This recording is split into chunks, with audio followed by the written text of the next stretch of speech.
Welcome back. हम गुफ्तगू करें कैसर अहमद शेख साहब से, सेनेटर शहादत आवान साहब से और डॉक्टर हुमायूं मोहम्मद साहब से। कैसर शेख साहब, वक्त ज़रा कम रह गया, कुछ बातें हो रही हैं कि आप काबीना में फिर कोई तब्दीली होने वाली है। तो सर वैसे तो डर डर के पूछ रही हूँ सवाल, क्योंकि ये बहुत दफ़े जो है अफवाहें गर्दिश करी है, बट अब फिर कुछ जिसको कहते हैं ना, देव हीटेड अप अगेन। सो आपको लग रहा है ऐसा कुछ हो रहा है? ये अफवाहें, मैंने भी अफवाहें सुनी है, वैसे हमें को डायरेक्टली पता नहीं है सर, बट कुछ हवा आपके पास भी तो होती है ना? क्योंकि जब मैं देखता हूँ कोई टीवी चैनल, खासकर सोशल मीडिया पे ये बातें आमतौर पे होती हैं, तो कुछ ना कुछ हवा में बात तो है।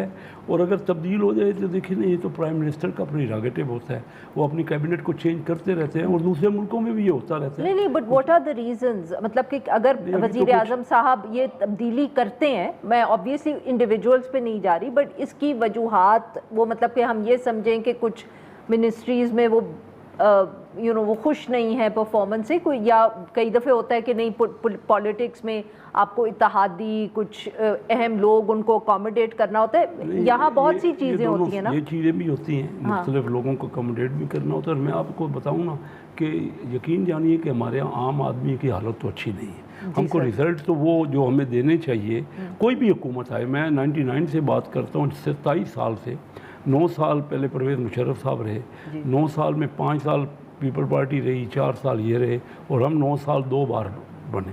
आम आदमी की हालत तो मैंने नहीं देखी। मैं जो सोच के आया था, मैं अपनी बात करता हूँ कि मैं पॉलिटिक्स में, हमारे तो कोई फैमिली कभी पॉलिटिक्स में नहीं, हम बिज़नेस में हैं। मेरे वालिद साहब भी मुझे मना करते थे। मैं सोचता था कि कुछ हम जाके बड़ा डिलीवर करेंगे। हकीकतन देखिए, मैं इन्वेस्टमेंट का फेडरल मिनिस्टर हूँ, जगह जगह पाबंदियाँ हैं, तकलीफ़ है, इजाज़तें लेनी पड़ती हैं, परमिट है, लाइसेंस है।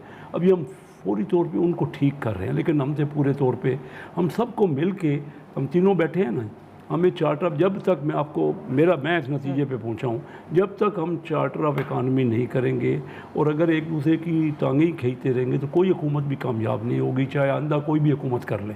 आइंदा भी इलेक्शन हो जाएंगे, कितने भी फेयर इलेक्शन, यही चार कुव्वतें हैं ना जो पिछले 27 साल में रही, तो कामयाब तो हम नहीं हुए। जो रिज़ल्ट हमारे पड़ोसी मुल्कों ने दिखाए, हम तो नहीं दिखा सके। वजह क्या है सर? मुझे बड़ा मज़ा आया ये सुनने में कि अभी शेख साहब कह रहे थे कि मैं पॉलिटिक्स में बिल्कुल नहीं हूँ। ये इनका मेरे ख्याल में 30 साल पूरे होने वाले हैं। नहीं, वो कह रहे थे कि फैमिली से कुछ नहीं था, और उन्होंने देखिए बात ये, अगर परफॉर्मेंस की बात आ जाए ना कि परफॉर्मेंस पे किसी को निकालना चाहिए, तो सबसे पहले प्राइम मिनिस्टर को खुद निकालना चाहिए, बिकॉज परफॉर्मेंस इज बिस्मिट, बिल्कुल ख़त्म। किस लिहाज से पाकिस्तान किस जगह पे गया, पाकिस्तान का सत्यानाश हो गया। हाँ, ये जो अभी शेख साहब ने एक बात की थी, वो सही बात है कि लोगों को एकोमोडेट करना है। भाई अब तेरी बारी है, तू आ जा, कुछ अरसे के लिए तू मज़े कर ले, कुछ अरसे के लिए तू, क्यों इन लोगों ने साथ ट्रैवल करना होता है उनके साथ, और वो पाकिस्तान में 2 दिन के लिए रुकते हैं, फिर 6 दिन के लिए बाहर चले जाते हैं, फिर 1 दिन के लिए आते हैं, फिर 6 दिन के लिए बाहर चले जाते हैं। ये उन लोगों ने करना होता है, बस इसी लिहाज से। और अभी जाते जाते मियाँ नवाज शरीफ से आपको साथ ले गए, अच्छी बात है, उनको, वो बेचारे बोर हो रहे थे, उनको साथ ले गए, अच्छी बात है। देखिए बात यह है कि ओवरऑल अगर आप देखा जाए ना कि पाकिस्तान के, आपने जो शुरू में जो इंट्रो किया था ना, असल बात यह है, जब लोग नॉन इलेक्टेड हो, जब उनको वोट ना पड़ा हो और वो फॉर्म 47 के तहत आए हो, वो आवाम के लिए क्या खाक वो काम करेंगे? वो उसके लिए काम करेंगे जिन्होंने उनको वोट दिया है या दिलवाया है। That is exactly what is happening.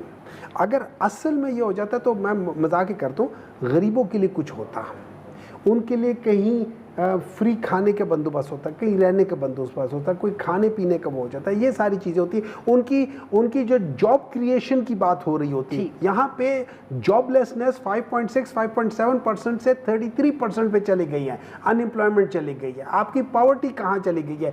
ये दो वो पैमाने हैं जो, जब ये कहते हैं ना चार्टर ऑफ इकोनॉमी का हदफ क्या होता है, वो ये होता है कि गुर्बत ख़त्म करो आप। और नंबर 2, हर पॉलिटिकल पार्टी की अपनी इकोनॉमिक पॉलिसी होती है, उस पॉलिसी की बेसिस पे वो पार्टी पहचानी जाती है, तो आप उसके ऊपर कर नहीं सकते। हाँ, आप चार्टर ऑफ पाकिस्तान करें, उसमें हर एक ने जिस जिस बात पे वो लिया हुआ है ना, ओथ लिया हुआ है, वो अपना ओथ पूरा करें। I wish we could continue this conversation, because मैं देख रही हूँ कि दोनों हमारे जो मेहमान हैं वो लिख रहे थे ये नोट्स चार्टर ऑफ पाकिस्तान पे, but we run out of time here. बहुत बहुत शुक्रिया हमारे 3 मेहमानों का, उन्होंने हमारे लिए वक्त निकाला। नाज़रीन, यहाँ पे लेंगे एक छोटी सी ब्रेक, और जब हम ब्रेक से वापस आएंगे तो हम बात करेंगे खैबर पख्तूनख्वा की।